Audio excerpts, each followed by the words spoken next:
በአላህ የሚመካ አላህ በቂው ነው።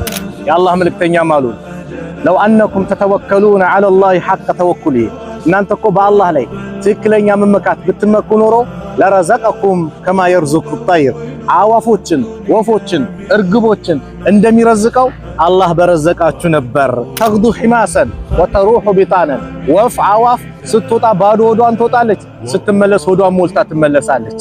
ሱብሃንአላህ። ስለዚህ እኛም በአላህ ላይ ትክክለኛ መመካት መመኪያችን አላህ ነው፣ መጠጊያችን አላህ ነው፣ መደገፊያችን አላህ ነው። በስልጣንም በገንዘብም በምንም ነገር እንዳንመካ በአላህ ብቻ። ወመን የተወከለ ዐለላህ ፈሁወ ሐስቡህ በአላህ የሚመካ አላህ በቂው ነው። አላህ በቂህ ነው። አላህ ከበቃ ማን ሊጎዳህ? ማን አንተን ሊያሰቃይ? ማን አንተን እታች አድርጎ ሊመለከት? አላህ ካንተ ጋር ከሆነ በጭራሽ። ስለዚህ በአላህ ላይ እንመካ። ትክክለኛ የቂን፣ ትክክለኛ መመካት፣ ትክክለኛ መደገፍ፣ ትክክለኛ መጠጋት በአላህ ብቻ ይሁን። ወመን የተወከለ ዐለላህ ፈሁወ ሐስቡህ በአላህ የሚመካ አላህ በቂው ነው።